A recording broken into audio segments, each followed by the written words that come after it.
Ang simbahan ng Church of Jesus Christ of Latter-day Saints para magpa-bless kay Bishop kasi bukas or Monday operahan ako, tanggalin na abdo ko. Ang date ngayon ay February 14. Pagkatapos ko ma-bless, pupunta ako kay magpapagupit ako para magandang tignan yung buhok ko. Ay, yung ano ko. Magandang tignan pag bago ko kupitan. So, dito na lang. So, bukas, punta na kami ng hospital sa PGH. Bye-bye. See you. Tapos na yung aking pag-ask ng blessings bago operahan sa 16. Tapos, nagpa-haircut na rin ako. Tapos na rin yung haircut ko. So, bukas, alis na kami. Ang maaga. Punta kami ng PGH. Hindi ko na alam kung anong oras yun. Ito yung bago kong haircut. Gusto ko itong haircut na to. Mukhang bagay sa akin. Pero, ganitong haircut na ang gagawin ko lagi. So, masaya ako kasi bukas punta na kami ng hospital, kasama ko si Mylene. Tapos, antay lang namin yung schedule of operation. Hindi ko alam kung umaga, tanghali o gabi. So, ang date na ngayon ay February 15 na. Tapos na ang araw ng mga puso. Ang oras ay 12:15 na po. Okay? So, bukas ulit, pupunta namin sa PGH. Bye-bye ulit. See you.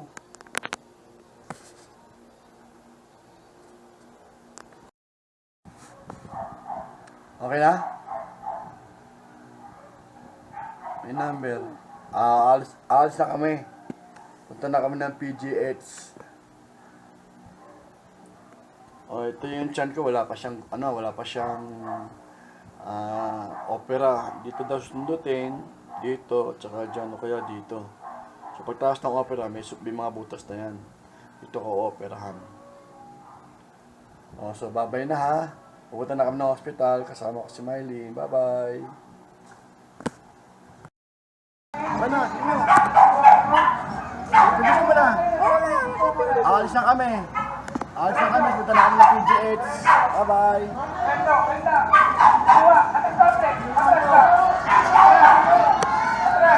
Fiesta ka dito, fiesta ka.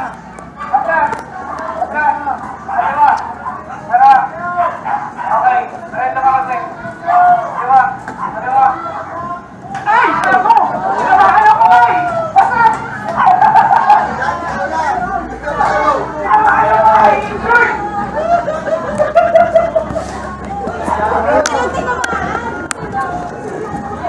Yung tayo na kinawaan mo!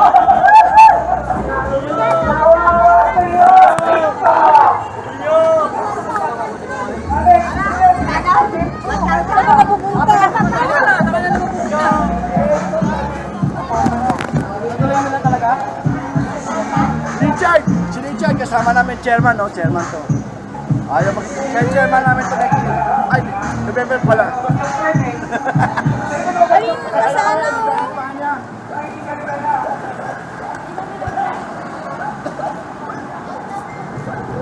Bye-bye! Okay na! Kami sa PGH admission. Para malaman namin yung room namin. Okay? Bye-bye. Dadalhin na ako sa kwarto ko. Sa 5th floor to, sabi niya.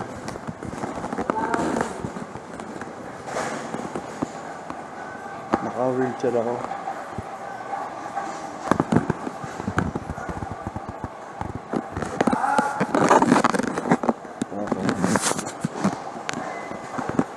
Pipit. Pipit.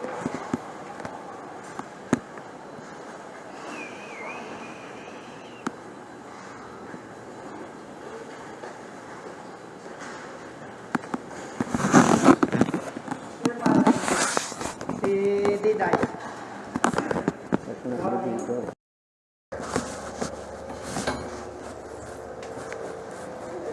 Na tayo sa kwarto. 619 bed 4. 19 bed.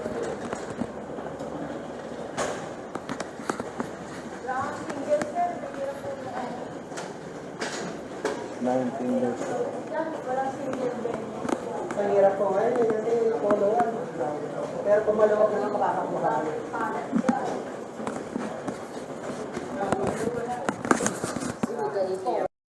Hundred po. Timbang po. Gumano naman po. 619 bed 4. 19 bed po. 19 bed po. Marami kami dito. Ilang kami sa loob? Anim? Hindi ko kapisabi, baka di na lang po ganyan. Sana wala. Walang kasama. Parang cubicle yun. Oo, divided.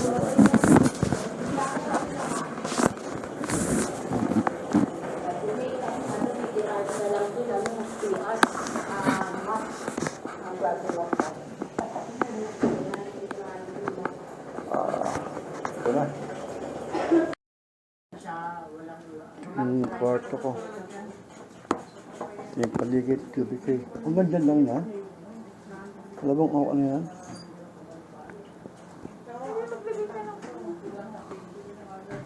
Alam mo?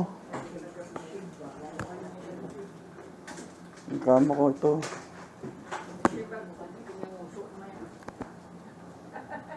Ayun. Ito yung palibot.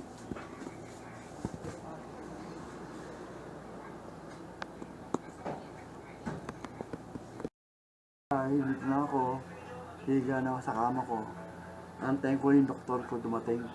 So matutulog na muna ako. Ito yung kama. Nahihigaan ko. Oh, sarap matulog. Tapos? Antayin ko na yung operasyon ko. Bye-bye.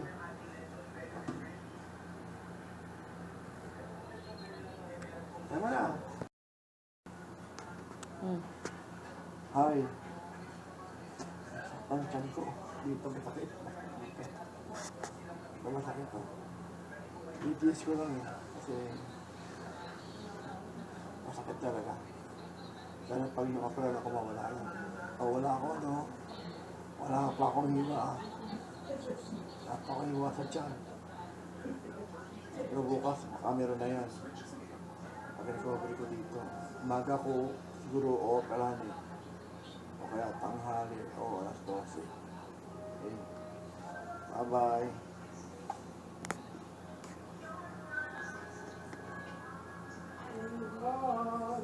Yeah. Oras. Mali yung sinabi mo. No. Nainip na ako. Kasi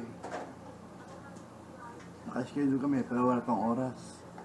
Kung ano oras kami, ano oras ako operahan. Na-i-stress tuloy ako sa pag-iisip. Kasi magpapasing pa ng 8 oras.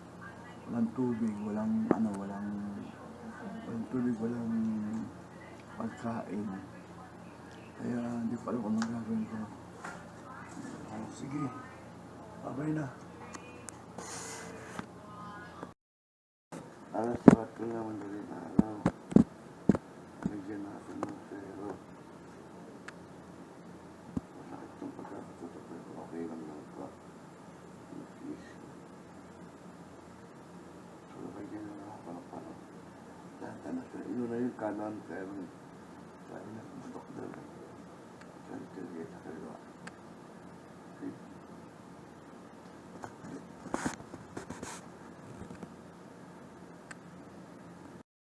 Kamay, ibig na okay na.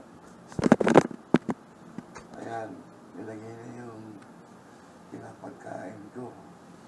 Kasi hindi na pakain. Hanggang sa mga operahan ako. Matindo ko pero 8 hours. So yan na yung pagkain ko. Nilagay na dito. Lapit mo.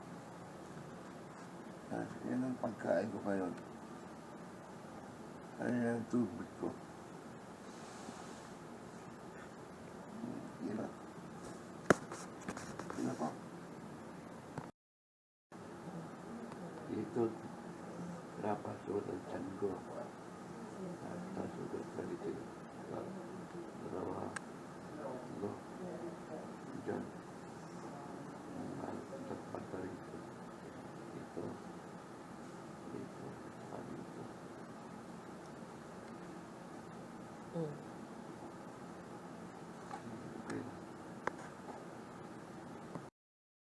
Okay na. Okay na.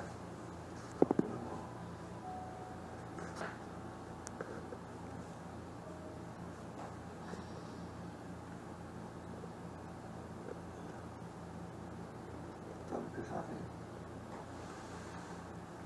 Sabi ko.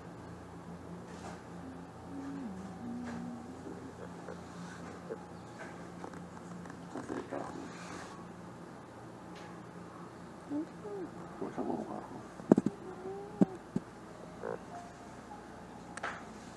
8 hours na lang bago ko operahan.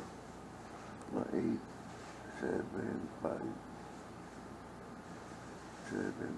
8 hours na lang bago ko operahan.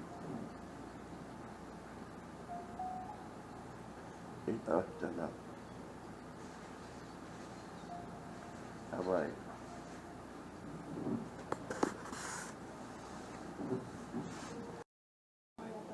"9:30 ng umaga.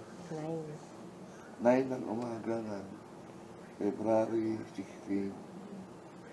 Sinabihan ako ng doktor na hindi matutuloy ang operation ko dahil sa aspirin kasi yung dugo ko malabnaw.